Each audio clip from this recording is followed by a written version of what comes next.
రమ్మంటే రావాయే ఏ వస్తానన్నా వినవాయే అది చెప్పాలన్నా సికాయే సాలి చీమా కుట్టేసింది కౌగిలి ఆటకు వేళాయే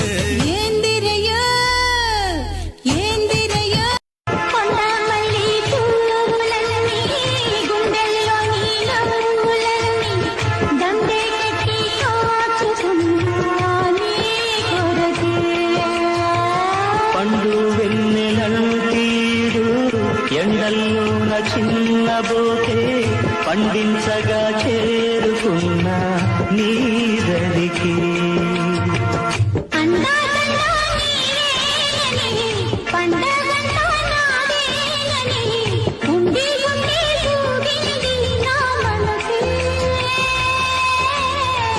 కొండపల్లి బొమ్మాయిక పండు చెండు దోచేయనా దిండి పంచేనది రావే దిండి పంచే వేడైనది రావే నాకు రైడ్ కావాలి బైక్ తీ నీకు బానే ఉందా ఓకే ఎప్పుడు ఇప్పుడే ఆర్ యు క్రేజీ నాకు పని ఉంది మీటింగ్ తర్వాత మాట్లాడతా ఏ చందు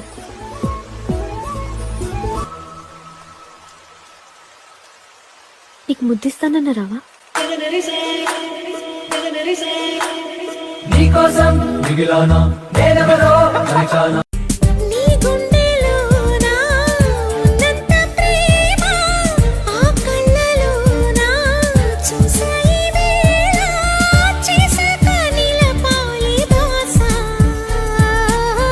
ఇచ్చాక మాట విడిచే నా బాట విడిపోయే వరకు నా శ్వాస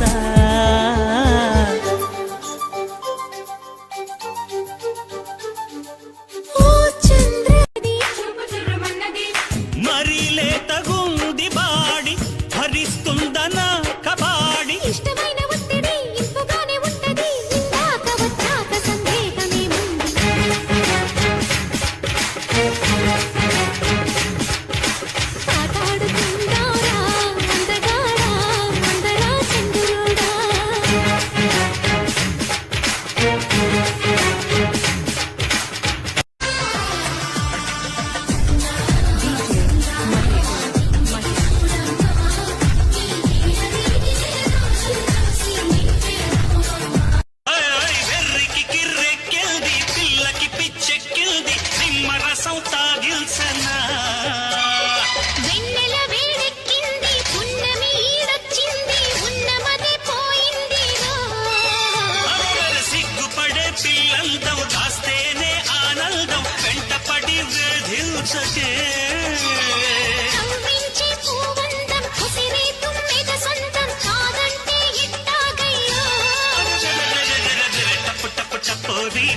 కన్యాకుమారి టప్పు టప్పు టపోరి నా టక్కు టమారి టప్పు టప్పు టపోరా వేసే దండోరా టప్పు టప్పు టపోరా నా టక్కు టమారి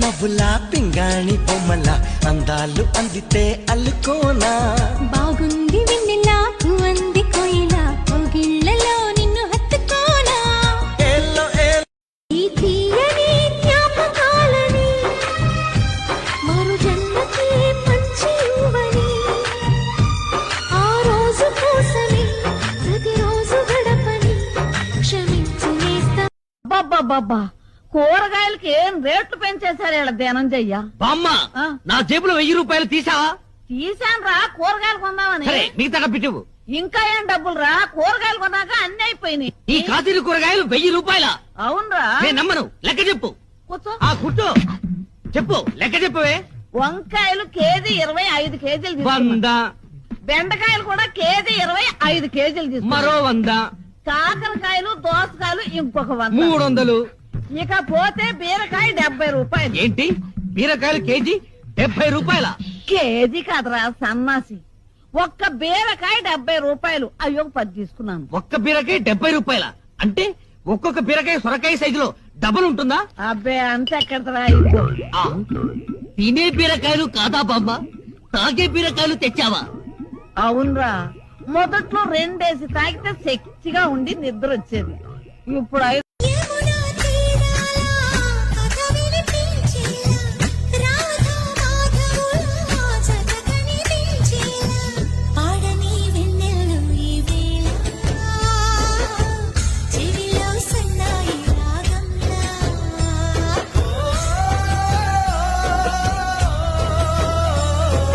కలలే నిజమై అందేలా, ఊగే ఊహల ఉయ్యాల.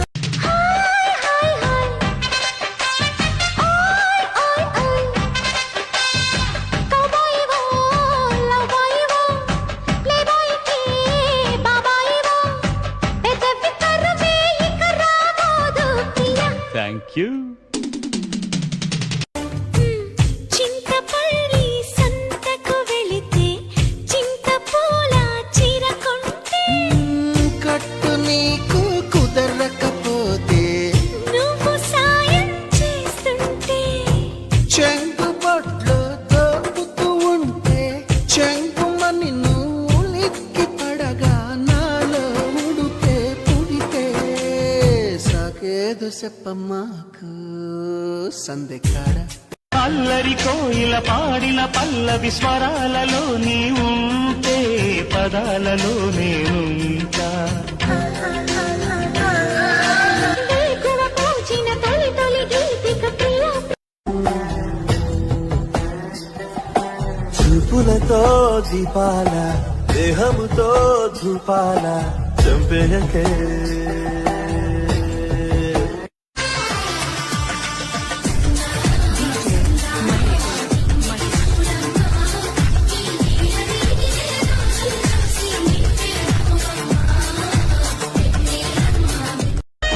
చిత్రాల మనసు నాది, చిన్నగా పోతుంటావో చూడక పోతుంటావో, ఇంట్లో చిన్న దాన్ని నేను చిత్రాల దాన్నితో చిన్నలు చూపిస్తావో. చిత్రాల మనసు నాది, చిన్నగా పోతుంటావో చూడక పోతుంటావో, ఇంట్లో చిన్న దాన్ని నేను చిత్రాల దాన్నితో చిన్నలు చూపిస్తావో. ఓ పిల్లగా ఎక్కటేసి చూడక పోతుంటావో, కానక పోతుంటావో, నా పిల్లగా ఎక్కటేసి. సనాతన ధర్మం అనగానే ప్రతి ఒక్కడికి నెగిటివిటీయే. అసలు దాంట్లో ఏముంది, ఏమైనా తెలుసుకునే ప్రయత్నం చేద్దాం డీప్గా అని ఎవడూ ఆలోచించట్లేదు. ఎవడో ఒకడు వచ్చి ఓ స్టేట్మెంట్ పాస్ చేస్తాడు, సనాతన ధర్మం నిర్మూలిద్దాం అని. మనం గొర్రెల్లాగా చప్పట్లు కొడతాం, వా సూపర్ ఇలా చేయాల్సిందే. మరి నువ్వు జీవితంలో ఏమేమి అప్లై చేసేటివి ఉన్నాయి సనాతన ధర్మంలో, అవన్నీ వదిలేస్తావా? అవన్నీ చేయవా? చేయకపోతే దేశం ఇట్లానే ఉంటుందా? భారతదేశం అని ప్రపంచ దేశాలన్నీ చేతులెత్తి మొక్కుతున్నాయి కదా, అది అలాగే ఉంటది అనుకుంటున్నారా? అవును, హిందువుల్లో ఒక యూనిటీ ఎందుకు ఉండదో నాకు అర్థం కాదు. ప్రతిరోజు తన ఖురాన్ చదువుతాడు, క్రిస్టియన్ ప్రతిరోజు తన బైబిల్ చదువుతాడు, కానీ హిందువులం మాత్రము మన భగవద్గీతని కనీసం ముట్టుకోకుండా చచ్చిపోయిన వాళ్ళు ఎంతమందో ఉంటారు. ఎందుకు అలా అవుతుంది? ఒక గొప్ప జ్ఞానం ఉన్న భగవద్గీతని ఎందుకు కనీసం ముట్టుకోవట్లేదు, కనీసం పిల్లలకి చెప్పే ప్రయత్నాలు చేయట్లేదు? విదేశీయులేమో మన భగవద్గీతలో ఉన్న శ్లోకాలన్నీ పిల్లలకు నేర్పిస్తారు, ఆ పిల్లలు చక్కగా చెప్తారు. మన పిల్లలకైతే అసలు ఆ భగవద్గీత అంటేనే కూడా తెలియదు. ఎందుకు ఇలా పెంచుతున్నాం మనం పిల్లల్ని? ఏది తెలియకుండా ఎందుకు ఇలా ఉన్నాం? ఇప్పుడు సనాతన ధర్మం గురించి మాట్లాడే వాళ్ళు చాలా మంది ఉన్నారు కదా, దాని గురించి అది కాదు ఇది ఇలా అని చెప్పడానికి మీకు నాలెడ్జ్ ఎక్కడుంది? భగవద్గీత గురించి, శ్రీకృష్ణ పరమాత్మ గురించి, రాముడు గురించి ఒక్కొక్కడు ఒక్కొక్క రకంగా కామెంట్స్ చేస్తూ ఉంటాడు. వాళ్ళకి సమాధానం ఇవ్వాలంటే నీ దగ్గర తెలివి ఉండాలి కదా, నువ్వు చదువుకోవాలి కదా. పిల్లలకు ఆ జ్ఞానం వద్దు, కేవలం టెక్స్ట్ బుక్ ఒకటి చదివితే చాలు, వాడు ఏదో ఒక వాడికి జాబ్ వస్తే చాలు, వాడికి ప్రైవేట్ జాబ్ వచ్చినా సరే అంతే చాలు. మనకి ఇంకే తెలివిలు వద్దు, అసలు దేవుడు వద్దు, ఏమి వద్దు, ఇట్లనే ఉందాం, ఇంతే కదా. చచ్చిపోయేటప్పుడు భగవద్గీతని అక్కడ వేస్తారు.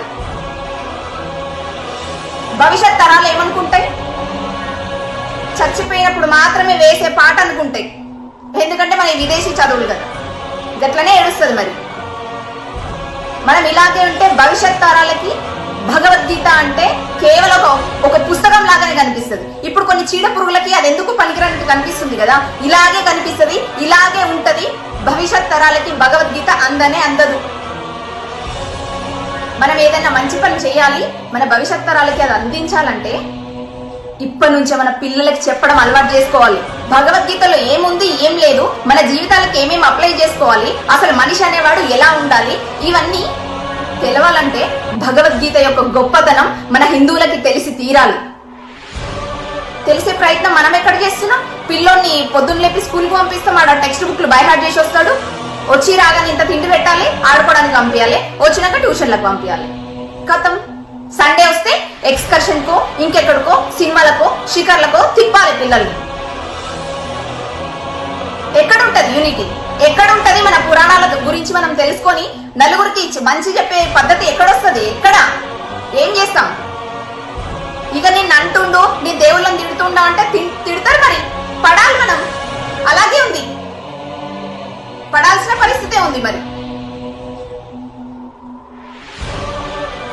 ఒక్కొక్క కమెంట్ చూస్తుంటే బ్లడ్ బాయిల్ అయిపోయింది తెలుసా. అయినా మనం ఏం చేయలేం, నోరు మూసుకొని కూర్చోవాలి అంతే.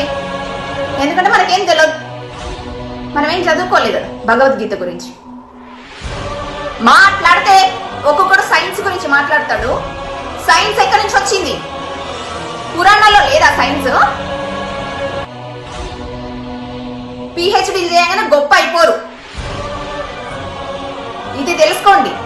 పిల్లలకి భగవద్గీత నేర్పించడం చాలా అవసరం.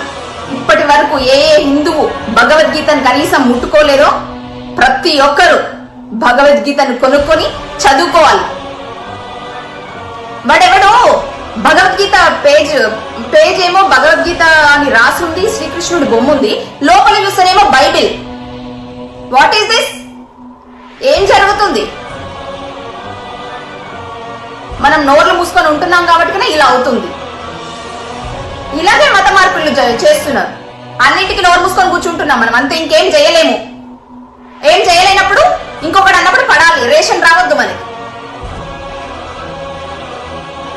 ఓ ఆడపిల్ల వచ్చి ముందుకొచ్చి మాట్లాడుతుంటే ఎంకరేజ్ చేసే వాళ్ళు కూడా తక్కువ ఉంటారు. అది మన సమాజం. నన్ను ఇట్టాగా ఊరిస్తే ఒళ్ళు తడిమేసి కవ్విస్తే నేను ఉయ్యాలనైపోనా, నీ ఒళ్ళోన పడిపోనా. అరే పిల్ల ఒళ్ళోన పడితే వయ్యారమంతా ఒట్టేసి పట్టేయన్నా, ఓసి నాజుకుతనమా నడువంపులోన నాట్యాలు చేసేయన్నా. నువ్వు కొంగుల్ని పట్టే కృష్ణుడివైతే నీ రాధనే నవ్వనా. సిక్కింది చేమంతి పువ్వు, దాని బుక్కల్లో దాక్కుంది నవ్వు. అర్రర్ర పుట్టింది గుండెల్లో చివ్వు, చూపు గాలాలు గుర్తించి రువ్వు. వచ్చింది పచ్చిసు వయసు, పిల్ల కెట్టగా